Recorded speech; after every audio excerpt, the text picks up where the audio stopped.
श्री कृष्ण गोविंद हरे मुरारी, हे नाथ नारायण वासुदेवा। ओम नमो भगवते वासुदेवाय। प्रेम से बोले विष्णु भगवान की जय, बृहस्पति देव की जय। जो अपने हाथों में पुष्प, गदा, शंख, चक्र धारण करते हैं, ऐसे भगवान विष्णु को हम सत सत प्रणाम करते हैं। जो अपनी भक्तों की पुकार को जल्द सुनते हैं और उनकी समस्त मनोकामना पूर्ण करते हैं, ऐसे भगवान विष्णु चक्रधारी को हम नमस्कार करते हैं। भक्तों, आज बृहस्पतिवार के दिन हम बृहस्पति देव की बहुत ही चमत्कारिक कथा का श्रवण करने जा रहे हैं, जिसके सुनने मात्र से ही घर में अन्न, धन, पुत्र, पौत्र, सुख संपत्ति की प्राप्ति होती है। तो भक्तों, आज इस कथा का आप लोग अंत तक श्रवण करें और पुण्य के भागी बने। तो भक्तों, श्रद्धा पूर्वक भगवान विष्णु का, भगवान बृहस्पति देव का मन में स्मरण करते हुए, उनकी जयकारा बोलते हुए इस कथा का अंत तक श्रवण करें। भारतवर्ष में एक प्रतापी और दानी राजा राज्य करता था। वह नित्य गरीबों और ब्राह्मणों की सहायता करता था। यह बात उसकी रानी को अच्छी नहीं लगती थी। वह न ही गरीबों को दान देती, न ही भगवान का पूजन करती थी और राजा को भी दान देने से मना किया करती थी। एक दिन राजा शिकार खेलने वन को गए हुए थे, तो रानी महल में अकेली थी। उसी समय बृहस्पति देव साधु वेश में राजा के महल में भिक्षा के लिए गए और भिक्षा मांगी। रानी ने भिक्षा देने से इनकार कर दिया और कहा, हे साधु महाराज, मैं तो दान पुण्य से तंग आ गई हूँ। मेरा पति सारा धन लुटाते रहते हैं।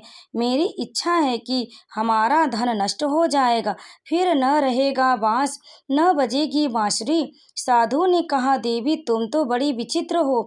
धन संतान तो सभी चाहते हैं, पुत्र और लक्ष्मी तो पापी के घर भी होने चाहिए।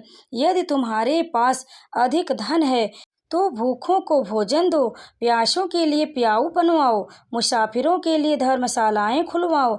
जो निर्धन अपनी कुंवारी कन्याओं का विवाह नहीं कर सकते, उनका विवाह करा दो। ऐसे और कई काम हैं जिनके करने से तुम्हारा यश लोक परलोक में फैलेगा। परंतु रानी पर उपदेश का कोई प्रभाव न पड़ा। वह बोली, महाराज, आप मुझे कुछ न समझाएं। मैं ऐसा धन नहीं चाहती जो हर जगह बांटती फिरूं। साधु ने उत्तर दिया, यदि तुम्हारी ऐसी इच्छा है तो तथास्तु। तुम ऐसा करना कि बृहस्पतिवार को घर लीपकर पीली मिट्टी से अपना सिर धोकर स्नान करना, भट्ठी चढ़ाकर कपड़े धोना। ऐसा करने से आपका सारा धन नष्ट हो जाएगा। इतना कहकर वह साधु महाराज वहां से अंतर ध्यान हो गए। साधु के अनुसार कही बातों को पूरा करते हुए रानी को केवल 3 बृहस्पतिवार ही बीते थे कि उसकी समस्त धन संपत्ति नष्ट हो गई। भोजन के लिए राजा का परिवार तरसने लगा। एक दिन राजा ने रानी से बोला कि हे रानी, तुम यहीं रहो, मैं दूसरे देश को जाता हूँ, क्योंकि यहाँ पर सभी लोग मुझे जानते हैं, इसलिए मैं कोई छोटा कार्य नहीं कर सकता। ऐसा कहकर राजा परदेश चला गया। वहाँ वह जंगल से लकड़ी काट कर लाता और शहर में बेचता। इस तरह वह अपना जीवन व्यतीत करने लगा। इधर राजा के परदेश जाते ही रानी और दासी बहुत दुखी रहने लगे। एक बार जब रानी और दासी को 7 दिन तक बिना भोजन के रहना पड़ा, तो रानी ने अपनी दासी से कहा, हे दासी, पास ही के नगर में मेरी बहन रहती है। वह बड़ी धनवान है, तो उसके पास जा और कुछ लेकर आ, ताकि थोड़ी बहुत गुजर बसर हो जाए। दासी रानी की बहन के पास गई। उस दिन गुरुवार था और रानी की बहन उस समय बृहस्पतिवार की व्रत कथा सुन रही थी। दासी ने रानी की बहन को अपनी रानी का संदेश दिया, परंतु रानी की बड़ी बहन ने कोई उत्तर नहीं दिया। जब दासी को रानी की बहन से कोई उत्तर नहीं मिला तो वह बहुत दुखी हुई और उसे क्रोध भी आया। दासी ने वापस आकर रानी को सारी बात बता दी। सुनकर रानी ने अपने भाग्य को कोसा। उधर रानी की बहन ने सोचा कि मेरी बहन की दासी आई थी, परंतु मैं उससे नहीं बोली, इससे वह बहुत दुखी हुई होगी। कथा सुनकर और पूजन समाप्त करके वह अपनी बहन के घर आई और कहने लगी, हे बहन, मैं बृहस्पतिवार का व्रत कर रही थी और कथा सुन रही थी। तुम्हारी दासी मेरे घर आई थी, परंतु जब तक कथा होती है तब तक न तो उठते हैं और न ही बोलते हैं, इसलिए मैं नहीं बोली। कहो दासी क्यों गई थी? तब रानी बोली, बहन तुमसे क्या छिपाऊं, हमारे घर में खाने तक को अनाज नहीं था। ऐसा कहते कहते रानी की आंखें भरी आई। उसने दासी समेत पिछले 7 दिनों से भूखे रहने तक की बात अपनी रानी को विस्तार पूर्वक सुना दी। रानी की बहन बोली, देखो बहन, भगवान बृहस्पति देव सबकी मनोकामना को पूर्ण करते हैं, वह बहुत दयालु हैं। देखो शायद तुम्हारे घर में अनाज रखा हो। पहले तो रानी को विश्वास नहीं हुआ, पर बहन के आग्रह करने पर उसने अपनी दासी को अंदर भेजा तो उसे सचमुच अनाज से भरा एक घड़ा मिल गया। यह देखकर दासी को बड़ी हैरानी हुई। दासी रानी से कहने लगी, हे रानी, जब हमको भोजन नहीं मिलता तो हम व्रत ही क्यों न कर लेते, इसलिए क्यों न इनसे व्रत और कथा की विधि पूछ ली जाए ताकि हम भी व्रत कर सके। तब रानी ने अपनी बहन से बृहस्पतिवार व्रत के बारे में पूछा। तब उसकी बहन ने बताया, बहन बृहस्पतिवार के व्रत में चने की दाल और मुनक्का से विष्णु भगवान का केले की जड़ में पूजन करें तथा दीपक जलाएं, व्रत कथा सुने और पीला भोजन ही करें। इससे बृहस्पति देव प्रसन्न होते हैं और समस्त मनोकामना पूर्ण करते हैं। फिर व्रत और पूजन विधि बताकर रानी की बहन अपने नगर को लौट गई। 7 दिन के बाद जब गुरुवार आया तो रानी और दासी ने व्रत रखा। घुड़साल में जाकर चना और गुड़ लेकर आए, फिर उससे केले की जड़ तथा भगवान विष्णु का पूजन किया। अब पीला भोजन कहाँ से आया, इस बात को लेकर दोनों बहुत दुखी थे। चूंकि उन्होंने व्रत रखा था इसलिए बृहस्पति देव उनसे प्रसन्न थे, इसलिए वे एक साधारण व्यक्ति का रूप धारण कर 2 थालों में सुंदर पीला भोजन दासी को दे गए। भोजन पाकर दासी प्रसन्न हुई और फिर रानी के साथ मिलकर भोजन ग्रहण किया। उसके बाद वे सभी गुरुवार को व्रत और पूजन करने लगी। बृहस्पति भगवान की कृपा से उनके पास फिर से धन संपत्ति आ गई, परंतु रानी फिर से पहले की तरह आलस्य करने लगी। तब दासी बोली, देखो रानी, तुम पहले भी इस तरह आलस्य करती थी, तुम्हें धन रखने में कष्ट होता था, इस कारण सभी धन नष्ट हो गया, और जब अब भगवान बृहस्पति की कृपा से धन मिला है तो तुम्हें फिर से आलस्य होता है। रानी को समझाते हुए दासी कहती है कि बड़ी मुसीबतों के बाद हमने यह धन पाया, इसलिए हमें दान पुण्य करना चाहिए, भूखे मनुष्यों को भोजन कराना चाहिए और धन को शुभ कार्यों में खर्च करना चाहिए, जिससे तुम्हारे कुल का यश बढ़ेगा, स्वर्ग की प्राप्ति होगी और हमारे पितृ प्रसन्न होंगे। दासी की बात मानकर रानी अपना धन शुभ कार्यों में खर्च करने लगी, जिससे पूरे नगर में उसका यश फैलने लगा। एक दिन राजा दुखी होकर जंगल में एक पेड़ के नीचे आसन जमा कर बैठ गया। वह अपनी दशा को याद करके व्याकुल होने लगा। बृहस्पतिवार का दिन था। एकाएक उसने देखा कि निर्जन वन में एक साधु प्रकट हुए। वह साधु वेश में से बृहस्पति देवता थे। लकड़हारे के सामने आकर बोले, हे लकड़हारे, इस सुनसान जंगल में तू चिंता मग्न क्यों बैठा है? लकड़हारे ने दोनों हाथ जोड़कर प्रणाम किए और बोला, महात्मा जी, आप सब कुछ जानते हैं, मैं आपसे क्या कहूँ। यह कहकर रोने लगा और साधु को अपनी आत्मकथा सुनाई। महात्मा जी के ने कहा, तुम्हारी स्त्री ने बृहस्पतिवार के दिन बृहस्पति भगवान का निरादर किया, जिसके कारण रुष्ट होकर उन्होंने तुम्हारी यह दशा कर दी। अब तुम चिंता को दूर करके मेरे कहने पर चलो तो तुम्हारे सब कष्ट दूर हो जाएंगे और भगवान पहले से भी अधिक संपत्ति नहीं देंगे। तुम बृहस्पतिवार के दिन कथा सुना करो। 2 पैसे के चने मुनक्का लाकर उसका प्रसाद बनाओ और शुद्ध जल से लोटे में शक्कर मिलाकर अमृत तैयार करो। कथा के पश्चात अपने सारे परिवार और सुनने वाले प्रेमियों में अमृत व प्रसाद बांटकर आप भी ग्रहण करो। ऐसा करने से भगवान तुम्हारी सब मनोकामना पूरी करेंगे। साधु के ऐसे वचन सुनकर लकड़हारा बोला, हे प्रभु, मुझे लकड़ी बेचकर इतना पैसा नहीं मिलता जिससे भोजन के उपरांत कुछ बचा सको। मैंने रात्रि में अपनी स्त्री को व्याकुल देखा। मेरे पास कुछ भी नहीं जिससे मैं उसकी खबर मंगा सकूं। साधु ने कहा, हे लकड़हारे, तुम किसी बात की चिंता मत करो। बृहस्पतिवार के दिन तुम रोजाना की तरह लकड़ियां लेकर शहर को जाओ। तुमको रोज से 2 गुना धन प्राप्त होगा, जिससे तुम भली भांति भोजन कर लोगे तथा बृहस्पति देव की पूजा का सामान भी आ जाएगा। इतना कहकर साधु अंतर्ध्यान हो गए। धीरे धीरे समय व्यतीत होने पर बृहस्पतिवार का दिन आया। लकड़हारा जंगल से लकड़ी काटकर किसी शहर में बेचने गया। उसे उस दिन और दिन से अधिक पैसा मिला। राजा ने चना गुड़ आदि लाकर गुरुवार का व्रत किया। उस दिन से उसके सभी क्लेश दूर हो गए। परंतु जब दोबारा गुरुवार का दिन आया तो बृहस्पतिवार का व्रत करना भूल गया। इस कारण बृहस्पति भगवान नाराज हो गए। उस दिन उस नगर के राजा ने विशाल यज्ञ का आयोजन किया तथा शहर में यह घोषणा करा दी कि कोई भी मनुष्य अपने घर में भोजन न बनावे, न याग जलावे। समस्त जनता मेरे यहाँ भोजन करने आवे। इस आज्ञा को जो न मानेगा उसे फांसी की सजा दी जाएगी। इस तरह की घोषणा संपूर्ण नगर में करवा दी गई।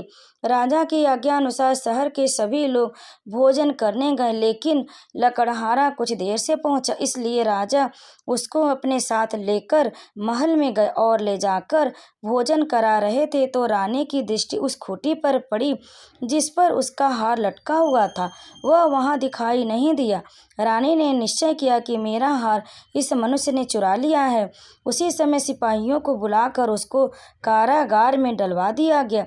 जब लकड़हारा कारागार में पड़ गया और बहुत दुखी होकर विचार करने लगा कि न जाने कौन से पूर्व जन्म के कर्म से मुझे यह दुख प्राप्त हुआ, और उसी साधु को याद करने लगा जो कि जंगल में मिला था। उसी समय तत्काल बृहस्पति देव साधु के रूप में प्रकट हुए और उसकी दशा को देखकर कहने लगे, अरे मूर्ख, तूने बृहस्पति देव की कथा नहीं सुनी, इस कारण तुझे दुख प्राप्त हुआ। अब चिंता मत कर। बृहस्पतिवार के दिन कारागार के दरवाजे पर 4 पैसे पड़े मिलेंगे। उनसे तो बृहस्पति देव की पूजा करना, तेरे सभी कष्ट दूर हो जाएंगे। बृहस्पतिवार के दिन उसे 4 पैसे पड़े मिले। लकड़हारे ने कथा कही। उसी रात्रि को बृहस्पति देव ने उस नगर के राजा को स्वप्न में कहा, हे राजा, तुमने जिस आदमी को कारागार में बंद कर दिया है वह निर्दोष है, वह राजा है, उसे छोड़ देना। रानी का हार उसी खूंटी पर लटका है। अगर तू ऐसा नहीं करेगा तो मैं तेरे राज्य को नष्ट कर दूंगा। इस तरह रात्रि के स्वप्न को देखकर राजा प्रातः काल उठा और खूंटी पर हार देखकर लकड़हारे को बुलाकर क्षमा मांगी तथा लकड़हारे को योग्य सुंदर वस्त्र आभूषण देकर विदा कर दिया। बृहस्पति देव की आज्ञा अनुसार लकड़हारा अपने नगर को चल दिया।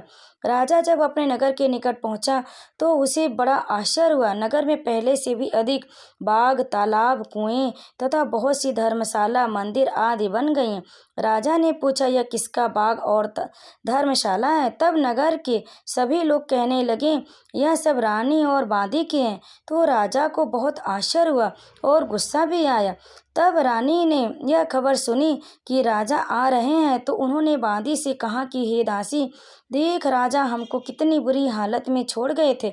हमारी ऐसी हालत देखकर कहीं वह लौट न जाए, इसलिए तू दरवाजे पर खड़ी हो जा। आज्ञा अनुसार दासी दरवाजे पर खड़ी हो गई। राजा आए तो उन्हें अपने साथ महल में लेकर आई। तब राजा ने क्रोध में अपनी रानी से पूछा कि यह धन तुम्हें कैसे प्राप्त हुआ?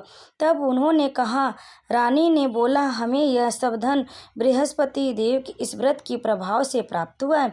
तब राजा ने निश्चय किया कि 7 रोज बाद तो सभी बृहस्पति देव का पूजन करते हैं, परंतु मैं प्रतिदिन दिन में 3 बार कहानी तथा रोज व्रत किया करूँगा।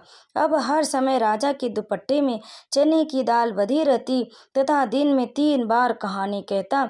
एक रोज राजा ने विचार किया कि चलो अपनी बहन के यहाँ हो आवें। इस तरह निश्चय कर राजा घोड़े पर सवार हो अपनी बहन के यहाँ को चलने लगा। मार्ग में उसने देखा कि कुछ आदमी एक मुर्दे को लेकर जा रहे हैं। उन्हें देखकर राजा कहने लगा, अरे भाइयों, मेरे बृहस्पतिवार की कथा सुन लो। वे बोले, लो हमारा तो आदमी मर गया है, इसको अपनी कथा की पढ़िए। परंतु कुछ आदमी बोले, अच्छा कहो, हम तुम्हारी कथा सुनेंगे। राजा ने दाल निकाली और कथा कहना शुरू कर दी। और जब कथा आधी हुई कि मुर्दा हिलने लग गया, और जब कथा समाप्त हो गई तो राम राम करके मनुष्य उठकर खड़ा हो गया। फिर राजा आगे चलने लगा। आगे मार्ग में उसे एक किसान खेत में हल चलाता मिला। राजा उसे देख और उससे बोला, अरे भैया, तुम मेरी बृहस्पतिवार की कथा सुन लो। किसान बोला, जब तक मैं तेरी कथा सुनूंगा तब तक 4 हरैया जोत लूंगा। जा अपनी कथा किसी और को सुनाना। इस तरह राजा आगे चलने लगा। राजा के हटते ही बैल पछाड़ खाकर नीचे गिर गया तथा किसान के पेट में बड़ी जोर का दर्द होने लगा। उस समय उसकी माँ रोटी लेकर आई। उसने जब यह देखा तो अपने पुत्र से सब हाल पूछा और बेटे ने सभी बात बता दिया। तो बुढ़िया दौड़ी दौड़ी उस घुड़सवार के पास गई और बोली कि मैं तेरी कथा सुनूंगी, तू अपनी कथा मेरे खेत पर चलकर ही कहना। राजा ने बुढ़िया के खेत पर जाकर कथा कही, जिसके सुनते ही वह बैल उठ खड़े हुए तथा किसान के पेट का दर्द भी बंद हो गया। राजा अपनी बहन के घर पहुंचा। बहन ने भाई की खूब मेहमानी की। दूसरे रोज प्रातः काल राजा जगा तो वह देखने लगा कि सब लोग भोजन कर रहे हैं। राजा ने अपनी बहन से कहा, ऐसा कोई मनुष्य है जिसने भोजन न किया हो? मेरी बृहस्पतिवार की कथा सुन ले। बहन बोली, हे भैया, यह देश ऐसा ही है कि पहले यहाँ लोग भोजन करते हैं, बाद में अन्य काम करते हैं। अगर कोई पड़ोस में है तो देख आती हूँ। वह ऐसा कहकर देखने चली गई, परंतु उसे कोई ऐसा व्यक्ति नहीं मिला जिसने भोजन न किया हो। अतः वह एक कुम्हार के घर गई जिसका लड़का बीमार था। उसे मालूम हुआ कि उनके यहाँ 3 रोज से किसी ने भोजन नहीं किया। रानी ने अपने भाई की कथा सुनने के लिए कुम्हार से कहा। वह तैयार हो गए। राजा ने जाकर बृहस्पतिवार की कथा कही, जिसको सुनकर उसका लड़का ठीक हो गया। अब तो राजा की प्रशंसा होने लगी। एक रोज राजा ने अपनी बहन से कहा कि हे बहन, हम अपने घर को जाएंगे, तुम भी तैयार हो जाओ और मेरे साथ चलो। राजा की बहन ने अपनी सास से पूछा तो सास ने कहा, चली जा, परंतु अपने लड़के को मत ले जाना, क्योंकि तेरे भाई को कोई औलाद नहीं है। तब बहन ने अपने भैया से कहा, हे भैया, मैं तो चलूंगी पर कोई बालक नहीं चलेगा। तब राजा बोला, जब कोई बालक नहीं चलेगा तब तुम क्या करोगी जाकर? बड़े दुखी मन से राजा अपने नगर को लौट आया। राजा ने अपनी रानी से कहा, हम निर्वंशी हैं, हमारा मुख देखने का धर्म नहीं है और कुछ भोजन आदि नहीं किया। रानी बोली, हे प्रभु, बृहस्पति देव हमें सब कुछ दिया, वह हमें औलाद भी अवश्य देंगे। उसी रात को बृहस्पति देव ने राजा से स्वप्न में कहा, हे राजा, उठ, सभी सोच त्याग दे, तेरी रानी गर्भ से। राजा की यह बात सुनकर बड़ी खुशी हुई। राजा बहुत खुश हुआ। 9वें महीने में रानी के गर्भ से एक सुंदर पुत्र पैदा हुआ। तब राजा बोला, हे रानी, स्त्री बिना भोजन के रह सकती है पर बिना कुछ कहे नहीं रह सकती। जब मेरी बहन आवे तब तुम मुझसे कुछ मत कहना। रानी ने सुनकर हाँ कर दिया। जब राजा की बहन ने यह शुभ समाचार सुना तो वह बहुत खुश हुई तथा बधाई लेकर अपने नगर आई। तभी रानी ने कहा, घोड़ा चढ़कर तो नहीं आई, गधा चढ़ी आई। तब राजा की बहन बोली, भाभी, मैं इस प्रकार न कहती तो तुम्हें औलाद कैसे मिलती? बृहस्पति देव ऐसे ही है, जैसे जिसके मन में कामनाएं हैं सभी को पूर्ण करते। जो सद्भावना पूर्वक बृहस्पतिवार का व्रत करता है एवं कथा पढ़ता अथवा सुनता है, दूसरों को सुनाता है, बृहस्पति देव उसकी सभी मनोकामना पूर्ण करते। भगवान बृहस्पति देव उसकी सदैव रक्षा करते। संसार में जो मनुष्य सद्भावना से भगवान जी का पूजन व्रत सच्चे हृदय से करते हैं तो उनकी सभी मनोकामनाएं पूर्ण करते हैं। जैसी सच्ची भावना से राजा और रानी ने उनकी कथा का गुणगान किया तो उनकी सभी इच्छाएं बृहस्पति देव जी ने पूर्ण की। इसलिए कभी भी कथा को पूर्ण सुनना चाहिए और कथा को पूर्ण सुनने के बाद प्रसाद को लेकर ही जाना चाहिए। चाहिए और हृदय से उनका मनन करते हुए भगवान बृहस्पति देव का जयकारा बोलना चाहिए। तो प्रेम से बोलिए बृहस्पति देव की जय, भगवान विष्णु की जय। अब आइए सुनते हैं विष्णु जी की आरती। ओम जय जगदीश हरे, स्वामी जय जगदीश हरे, भक्त जनों के संकट क्षण में दूर करे। ओम जय जगदीश हरे, जो धावे फल पावे दुख बिन से मन का, स्वामी दुख बिन से मन का, सुख संपत्ति घर आवे कष्ट मिटे तन का। ओम जय जगदीश हरे, मात पिता तुम मेरे शरण गहूँ किसकी, स्वामी शरण गहूँ मैं किसकी, तुम बिन और न दूजा आस करूं जिसकी। ओम जय जगदीश हरे, तुम पूर्ण परमात्मा तुम अंतर्यामी, स्वामी तुम अंतर्यामी, पार ब्रह्म परमेश्वर तुम सबके स्वामी। ओम जय जगदीश हरे, तुम करुणा के सागर तुम पालन करता, स्वामी तुम पालन करता, मैं मूर्ख खल कामी कृपा करो भरता। ओम जय जगदीश हरे, तुम हो एक अगोचर सबके प्राणपति, स्वामी सबके प्राणपति, किस विध मिलो दया मैं तुमको मैं कुमति। ओम जय जगदीश हरे, दीन बंधु दुख हरता ठाकुर तुम मेरे, स्वामी तुम ठाकुर मेरे, अपने हाथ उठाओ द्वार पड़ा तेरे। ओम जय जगदीश हरे, विषय विकार मिटाओ पाप हरो देवा, स्वामी पाप हरो देवा, श्रद्धा भक्ति बढ़ाओ संतन की सेवा। ओम जय जगदीश हरे, श्री जगदीश जी की आरती जो कोई नर गावे, स्वामी जो कोई नर गावे, कहत शिवानंद स्वामी सुख संपत्ति पावे। ओम जय जगदीश हरे, ओम जय जगदीश हरे। प्रेम से बोले विष्णु भगवान की जय, माता लक्ष्मी की जय, बृहस्पति देव की जय। कथा को अंत तक सुनने के लिए आप सभी भक्तों का बहुत बहुत धन्यवाद।